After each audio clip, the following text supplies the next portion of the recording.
over today to... Okay, start over. Hey, Mark. Thanks for inviting me over tonight to make sure I am prepared and know how to pack for Nightmare. Can you tell me what I need?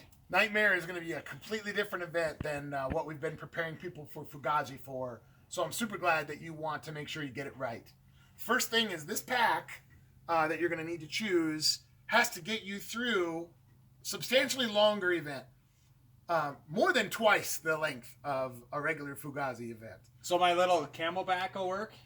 Probably not. Oh. Okay. You're going to want to make sure that you're able to get all of the items that you that are on the gear list, plus some others, plus layers of clothes, something to get you out of the wind, keep you warm.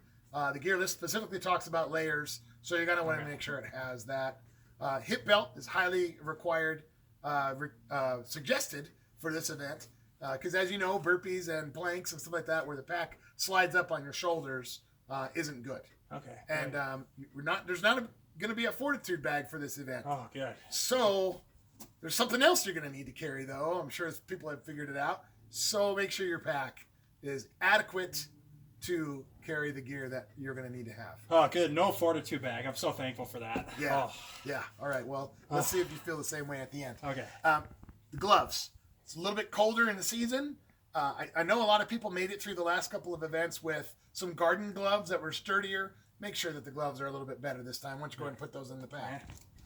For this particular event, because it's longer, instead of 2 light sticks, I want you to have 4 light sticks. So you can go ahead and put those in the pack. Does it matter what color? Nope, doesn't matter at all. Great.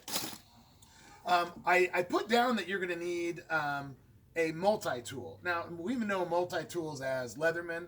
You want to make sure that whatever multi-tool you choose has a saw on it. Okay. So if you were to choose, say, a Swiss Army knife would be a fine multi-tool, but make sure you also bring a folding saw with you.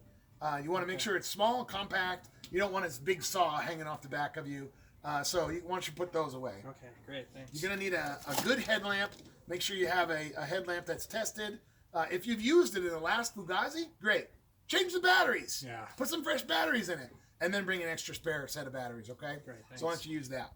Food is going to be ultra important because not only is the weather going to be against you, you're going to want some extra calories, but again, this is a little bit longer than twice the length of a regular Fugazi. So if you ran out of food during the Fugazi event, you definitely want to have things handy, quick to eat, nothing that you need to cook, nothing dehydrated, nothing that takes a whole lot of effort to eat. If you need to eat it with a spoon, you're probably not going to want to bring it for this event.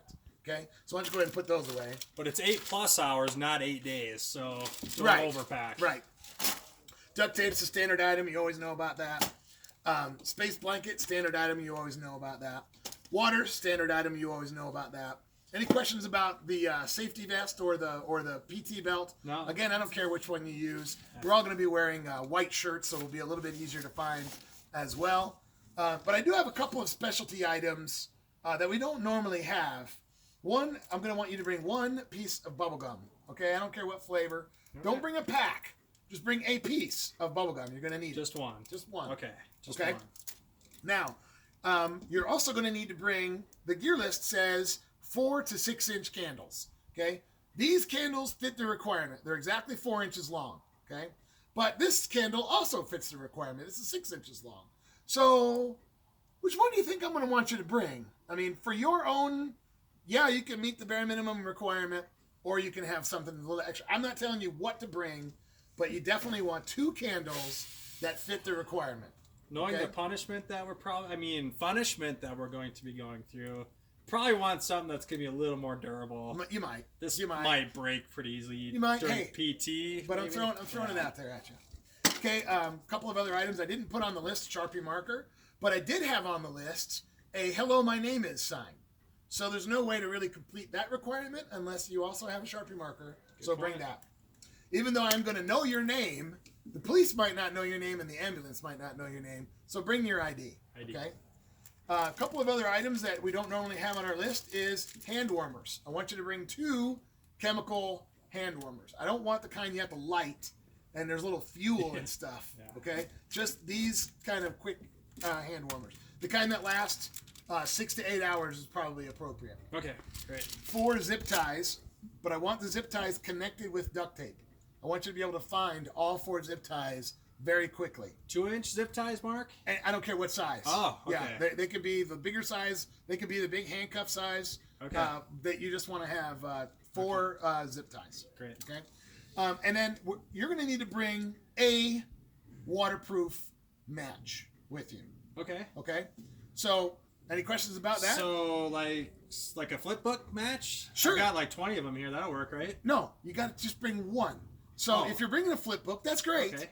But you got to just take all the other ones out and just bring one. Oh. And it also, Matt, has to be waterproof. Okay. So if it's not dipped in paraffin wax or painted with fingernail polish or something, it's not gonna last the event. So bring one waterproof match. Now, if you decide you don't want to bring like that, they make these really cool containers.